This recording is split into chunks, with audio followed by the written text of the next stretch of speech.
ശബരിമല യുവതീ പ്രവേശത്തിലെ സത്യവാങ്മൂലം തിരുത്താൻ തിരക്കിട്ട നീക്കങ്ങൾ. നിയമവിദഗ്ധരുമായി കൂടിയാലോചന നടത്തുകയാണ് ദേവസ്വം ബോർഡ്.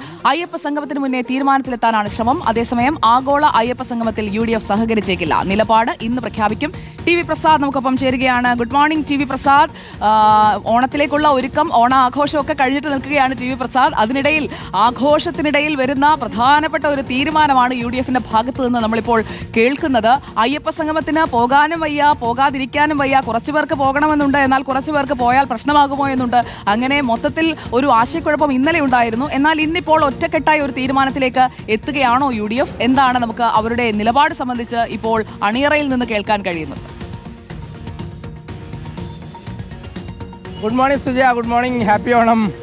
സുജയ പറഞ്ഞതുപോലെ തന്നെ ആകെ വെട്ടിലായിരിക്കുകയാണ് UDF നേതൃത്വം. കാരണം ആഗോള അയ്യപ്പ സംഗമത്തിൽ എന്ത് നിലപാടാണ് ഉള്ളത് എന്ന കാര്യം ഇതുവരെയും പുറത്തു പറയാൻ കഴിഞ്ഞില്ല. ഇന്നലെ രാവിലെ VD സതീശനോട് നമ്മൾ എയർപോർട്ടിൽ വെച്ച് ചോദിക്കുമ്പോൾ ശബ്ദമില്ല എന്ന് പറഞ്ഞ് ഓടുകയായിരുന്നു VD സതീശൻ. യഥാർത്ഥത്തിൽ ഇന്നലെ രാവിലെ അങ്ങനെ ഒരു നിലപാടുണ്ടായിരുന്നില്ല. ഇന്നലെ രാത്രി നിലപാട് പ്രഖ്യാപിക്കാൻ വേണ്ടി യോഗം ചേർന്നു.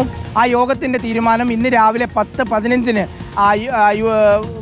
VD സതീശനും അതുപോലെ തന്നെ UDF കൺവീനർ അടൂർ പ്രകാശും ചേർന്ന് 10:15 അത് സംബന്ധിച്ചുള്ള പ്രഖ്യാപനം ഉണ്ടാകും. അതിനുള്ള വാർത്താ സമ്മേളനം അവർ വിളിച്ചു കഴിഞ്ഞിട്ടുണ്ട്. ആഗോള അയ്യപ്പ സംഘവുമായി സർക്കാർ മുന്നോട്ട് പോകുന്ന ഘട്ടത്തിൽ സർക്കാരിൻ്റെ ഇരട്ടത്താപ്പ് തുറന്നു കാണിക്കാനുള്ള ശ്രമമായിരിക്കും UDF നടത്തുക. നേരത്തെ 2019 യുവതീ പ്രവേശനവുമായി ബന്ധപ്പെട്ട് അന്ന് CPIM-ഉം അന്നത്തെ സർക്കാരും സ്വീകരിച്ച നിലപാട്, ആ നിലപാട് വിശ്വാസികൾക്കെതിരായിരുന്നു എന്ന പ്രചാരണം ശക്തമാക്കാനായിരിക്കും UDFന്റെ തീരുമാനം. അങ്ങനെ ഒരു ചർച്ചയാണ് പ്രധാനമായും ഉണ്ടായത്.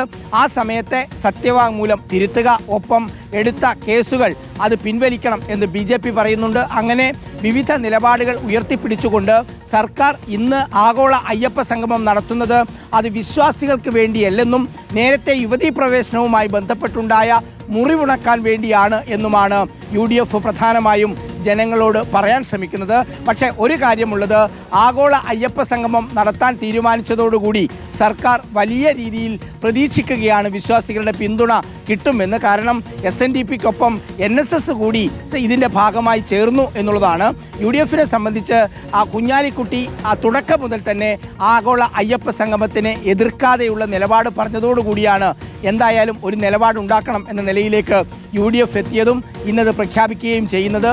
എന്തായാലും ആഗോള അയ്യപ്പ സംഗമം അത് CPIM-ഉം കേരള സർക്കാരും നേതൃത്വത്തിലാണ് നടത്തുന്നതെങ്കിൽ പോലും അവിടെ തിരുവിതാംകൂർ ദേവസ്വം ബോർഡിനെ വെച്ചിട്ടാണ് ചെയ്യുന്നത്. നയം എന്നുള്ളത്, തീരുമാനം എന്നുള്ളത് അത് CPIM-ൻ്റെതാണ്, സർക്കാരിൻ്റെതാണ്. ഞാൻ നേരത്തെ പറഞ്ഞതുപോലെ 2019 ക്ഷീണം തീർക്കാനുള്ള പ്രധാനപ്പെട്ട പരിപാടിയായി അയ്യപ്പ സംഗമത്തെ മാറ്റുന്നു എന്നതാണ് സുജയ.